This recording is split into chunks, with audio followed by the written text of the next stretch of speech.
Oke guys, welcome back to Daily Charting with Toshi, di mana kita akan daily chart your favorite cryptocurrencies. Oke, dalam 24 jam terakhir, cryptocurrency market meningkat sebesar 0,71%. Dengan total market cap mencapai di 1,16 triliun US dollars. Dan kita bisa lihat untuk Bitcoin dia ada peningkatan sebesar 0,94%. Dan sekarang trading di angka 27.871 ya. Overall ada peningkatan yang oke lah ya, nyaris 1%. Tetapi yang lebih penting adalah Bitcoin berhasil bertahan di atas dari angka 27 ribuan ya, which is itu adalah support yang baru terbentuk beberapa hari lalu lah ya, mungkin nyaris seminggu lalu. Untuk Ethereum dia juga oke ya, dia meningkat sebesar 0,66% dan sekarang trading di angka 1765. Yang menjadi main support di Ethereum sekarang di 1705 seingat gua ya. Lalu untuk BNB dia meningkat lebih besar di 1,29% dalam 24 jam terakhir. Dan sekarang dia trading di angka 328. Nah, menurut gua yang menjadi problem untuk BNB sekarang adalah angka 330. Mulai berubah menjadi resisten. Lalu untuk XRP dia meningkat sebesar 0,95% di angka 45 sen. Cardano terkoreksi sebesar 0,82% dalam 24 jam terakhir dan sekarang trading di angka 35 sen. Lalu Polygon Matic dia meningkat sebesar 0,62% di angka $1.09. Dan yang terakhir ada Dogecoin, dia terkoreksi sebesar 1,20% dan sekarang trading di angka 0,073 ya. Jadi kita bisa lihat di sini overallnya mix ya pada hari ini. Bitcoin cenderung oke, beberapa alts koreksi, tapi ada juga yang lumayan bertahan. Tapi kalau kita lihat sepertinya Bitcoin dominance cenderung sedikit meningkat ya. Nah, selanjutnya kita akan geser ke economic calendar dan untuk hari ini sesuai dengan pembahasan kemarin ya, seingat gua nggak ada yang terlalu penting untuk US. Yes ya. Untuk US hanya cenderung bintang 1 saja ya. Jadi pada hari ini lagi-lagi fokus kita lebih ke technical analysis ya. Nah, untuk besok kita bisa di sini untuk US akan keluar satu seingat gua data penting ya. Untuk US itu akan keluar ya di sini ya. Consumer confidence ya. Nah, harapan kita untuk consumer confidence ini adalah lebih rendah daripada ekspektasi karena a higher than expected reading should be taken as positive or bullish for the USD. Dan seperti biasa, yang kita inginkan adalah USD yang melemah ya. Tapi sekali lagi ini untuk besok, untuk hari ini lebih fokus ke TA ya. Nah, selanjutnya sebelum kita masuk ke technical analysis dan analisa juga di Twitter, kita akan bahas mengenai satu news yang datang dari ya ini internasional ya, yaitu G7. Nah, G7 ini adalah suatu perserikatan negara-negara maju lah kasarnya seperti itu. Jepang, Amerika, Inggris, Kanada, Prancis dan juga Jerman ya. Ya tentu juga dengan ini ya, dengan Uni Eropa ya. Nah, kalau kita di sini mereka sepertinya ingin regulasi yang lebih ketat untuk kripto ya. Mereka menyatakan bahwa di next G7 meeting mereka akan push 7 biggest democracies for tough regulation untuk cryptocurrency di seluruh dunia ya. Ya, mungkin lebih tepatnya di negara mereka lah ya. Nah, ini baru saja direported pada tanggal 25 Maret kemarin ya. Nah, seperti yang gue bilang ya, kemungkinan besar ya akan menjadi leading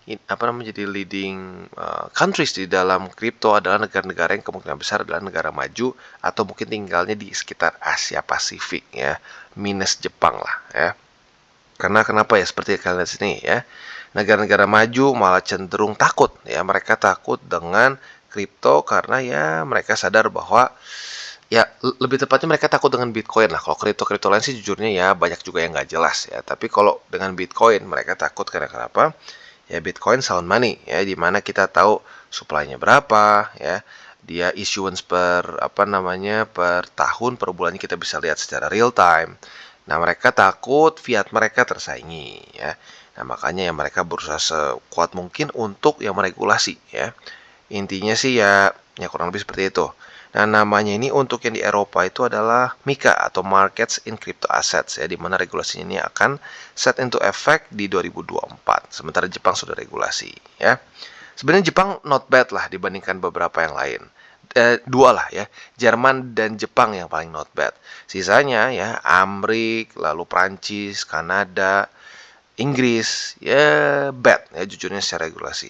Jadi dari 7 ini mungkin 2 yang oke lah ya. Oke, nah selanjutnya kita akan geser ke analisa Twitter. Nah, ini kita akan ngomongin soal berapa lama sih Bang kira-kira sampai kita ke all time high baru ya. statistiknya gimana? Dari siklus 2016 ya. 2016 kalau kita lihat di sini untuk mencapai dan menembus breakout ke all time high dia itu butuh 609 hari. Nah, 2019 dia butuh 701 hari ya. Ini mungkin lebih panjang lagi karena ada COVID ya, zaman COVID-19 di mana ada COVID crash di sini ya. Nah, pertanyaannya, Bang, apakah akan lebih lama atau tidak? Nah, sebenarnya ada satu teori ya di mana ada teori itu disebutnya lengthening cycles ya and diminishing returns. Jadi kemungkinan besar ya untuk bisa mencapai ke all time high atau breakout dari all time high butuh waktu yang lebih lama ya dari siklus ke siklus. Kenapa? Kok bisa kayak gitu, Bang? Logikanya karena ya market cap dari BTC meningkat secara terus-menerus ya. Jadi jauh lebih mudah untuk meningkatkan harga Bitcoin di 2016 dibandingkan dengan 2023 ya. Nah, maka dari itu mungkin saja ya jangan-jangan butuh 800 hari untuk bisa sampai ke menembus all time high gitu ya. Oke, jadi kurang lebih seperti itu dan selanjutnya kita akan geser ke TA-nya ya. Untuk Bitcoin kita bisa di sini kondisinya adalah dia masih bisa bertahan di atas dari 27.000. That's really good ya. Nah, PR-nya masih sama seperti kemarin kok ya. Harapan gua adalah dia bisa ya di sinilah konsolidasi ya. Nggak apa-apa mantul-mantul di 27.000. Yang penting bertahan, lalu MA20 menjemput dan dia confluence dengan sini ya dengan 27.000 dan itu bisa membuat Bitcoin rally. Ya, itu harapan gua. Dan sekalian juga menembus 28.000. Nah, jadi kurang lebih seperti itu PR untuk Bitcoin ya, quite simple.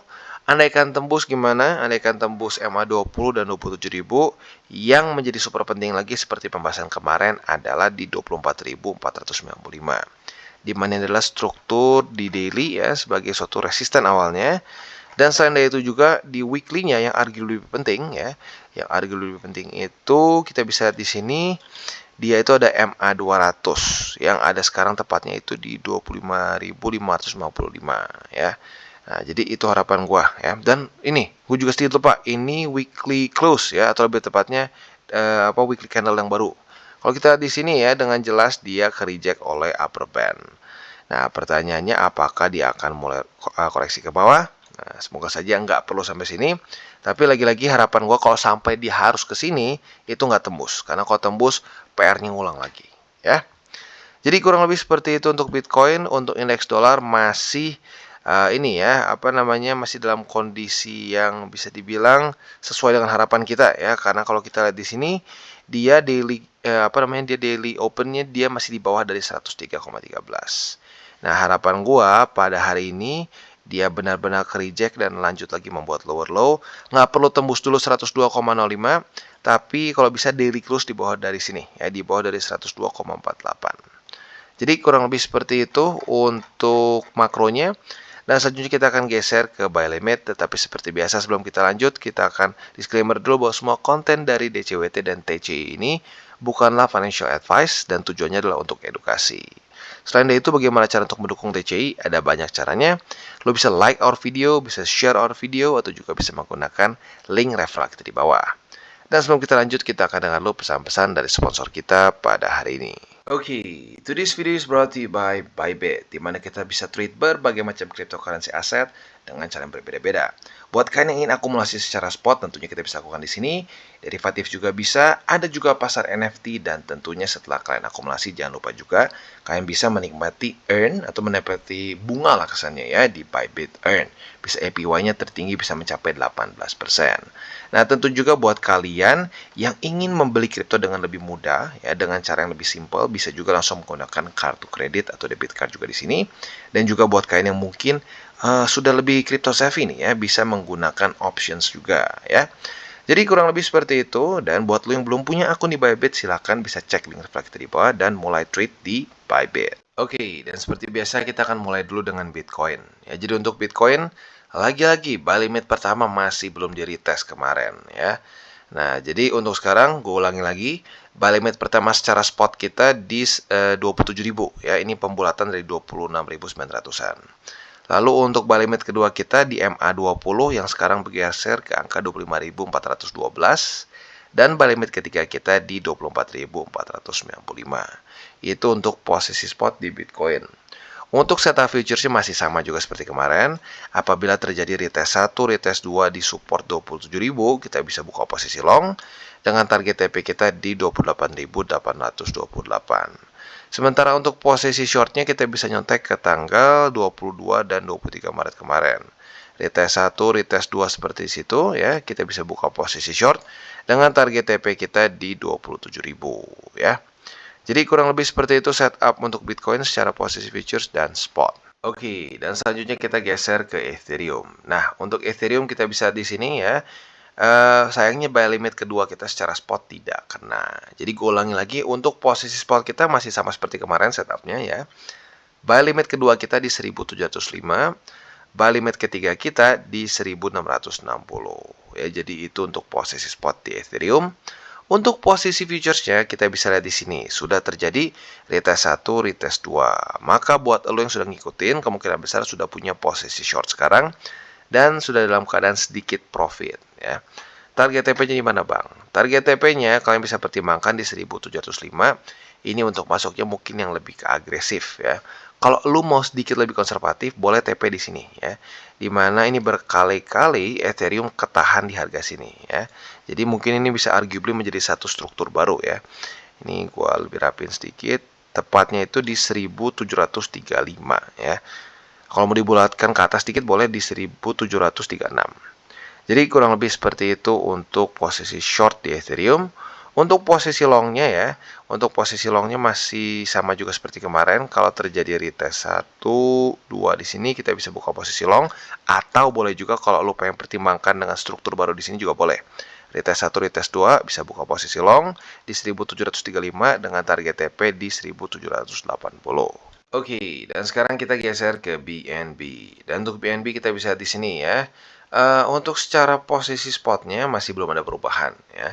Buy limit pertama sudah tembus dari kemarin. Buy limit kedua sekarang mulai meningkat ke MA20 ya. Kalau gue sekarang lebih geser ke MA20 karena lebih mendekati ke sini. Lalu untuk buy limit ketiga kita ke 301,7 ya. Itu untuk posisi spot di BNB. Untuk posisi futuresnya sudah terjadi retest 1, retest 2 pada hari ini kayaknya belum ya. Nyaris terjadi retest 2. Maka pada hari ini kita bisa pertimbangkan untuk limit posisi short di 330,2 untuk BNB ya. Nah, target TP-nya di mana? Target TP-nya adalah di MA20 ya. Nah, jadi buat lo yang sudah nanti dapat posisi short di sini, sekali lagi target TP-nya adalah di MA20 yang sekarang itu ada di angka 314,8. Itu untuk posisi short. Untuk posisi long tinggal kita balik logikanya. Apabila terjadi retest 1, retest 2 di MA20, kita bisa pertimbangkan untuk buka posisi long dengan target TP di 330,2 ya. Jadi kurang lebih seperti itu setup untuk di BNB. Oke, dan sekarang kita geser ke Cosmos atau Atom ya. Untuk Cosmos kita bisa lihat ya, buy limit kita sebenarnya lagi-lagi belum terlalu berubah. Kenapa? Karena bisa dibilang kemarin gagal untuk reclaim $11 lebih 31 sen. Ya, maka dari itu buy limit pertama masih di $10 lebih 57 sen. Buy limit kedua masih di $10 lebih 20 dan buy limit ketiga di $9 lebih 88 sen ya. Itu untuk posisi spot. Untuk posisi futuresnya sudah terbentuk retest 1, retest 2 di $11 lebih 31 sen. Jadi buat lo yang sudah ngikutin dari kemarin ya, bahkan arguably dari sini, retest 1, retest 2, lo sekarang sudah dalam keadaan profit, tapi masih belum kena target TP ya. Nah, target TP-nya di mana? Buat lo yang sedikit lebih agresif, boleh pertimbangkan di $10 lebih 57 sen. Buat lo yang cenderung lebih konservatif, bisa di wick sini ya. Yaitu wicknya di $10 lebih 94 sen. Tapi biar sedikit lebih konservatif, pas aja di angka $11 di sini ya. Beti lah ya. Jadi kurang lebih seperti itu untuk posisi shortnya. Untuk posisi longnya masih nyontek ke tanggal 9 dan 10 Maret kemarin. Apabila terjadi retest 1, retest 2 ke sini, kita bisa buka posisi long dengan target TP kita di $11 lebih 31 sen. Oke, dan sekarang kita masuk ke Cardano. Untuk Cardano kita bisa di sini ya, buy limit pertama sudah tembus dari tanggal berapa arguably ya. Sebenarnya di tanggal 22, cuman sedikit nggak jelas di sini naik turun. Akhirnya tembus dengan signifikan pada tanggal 25. Buy limit pertama sudah tembus, buy limit kedua masih menunggu di 33 sen di sini yang sedang berkonfluence dengan MA20. Dan buy limit ketiga kita di 32 sen. Jadi itu untuk posisi spot di Cardano ya. Untuk posisi futures, Kita bisa lihat kemarin lusa ya sudah terjadi tes 1, kemarin terjadi tes kedua, maka kalian sudah punya posisi short di sini. Dan sekarang kondisinya masih dalam kondisi profit tapi belum kena target TP ya. Nah, target TP dari posisi short di sini adalah di MA20. Ya, jangan lupa MA20 setiap hari akan kemungkinan ada perubahan. Jadi jangan lupa untuk diupdate ya si target TP-nya. Sementara untuk posisi long-nya tinggal kita balik logikanya. Apabila terjadi retest 1, retest 2 di MA20, kita bisa pertimbangkan untuk buka posisi long dengan target TP kita di MA200 untuk Cardano ya. Jadi kurang lebih seperti itu setup untuk Cardano dan juga ending dari DCWT kita pada hari ini. Sekali lagi gue ingatkan untuk hari ini nggak ada yang terlalu penting secara ekonomi kalendernya, jadi bisa lebih fokus ke TA. Dan mungkin yang gue ingin ingatkan lagi adalah jangan pakai uang panas seperti biasa ya. Lalu jangan over leverage, dan yang terakhir yang mungkin gue ingin terus ingatkan lagi adalah jangan berpikir short term untuk Bitcoin ya. Kalau ya untuk crypto in general ya, menurut gue lebih baik kita berpikir secara long term, dan at the end of the day nggak ada yang bisa ngalahin kita akumulasi secara spot untuk jangka panjang. Oke guys, jadi itu adalah akhir dari segmen DCWT kita pada hari ini. Dan jangan lupa bagi kalian yang merasakan manfaat dari segmen ini, jangan lupa untuk share ke teman-teman kalian. Dan apabila lu pengen mensupport channel kita, ya TCI, jangan lupa untuk menggunakan link referral kita di bawah. Nggak wajib ya, tetapi apabila lu menggunakan link referral kita di bawah, ada macam-macam ya, dari Bybit, Huobi, Maxi, toko kripto, dan banyak lagi ya. Ya, walaupun nggak wajib, tapi kalau menggunakan link referral kita, lu secara langsung membantu perkembangan dari TCI. Dan satu lagi, jangan lupa juga untuk join Telegram group kita, di mana kita bisa ngobrol-ngobrol santai mengenai dunia cryptocurrency secara dua arah. So, jangan lupa untuk like, subscribe, klik the bell icon, and see you on the next video.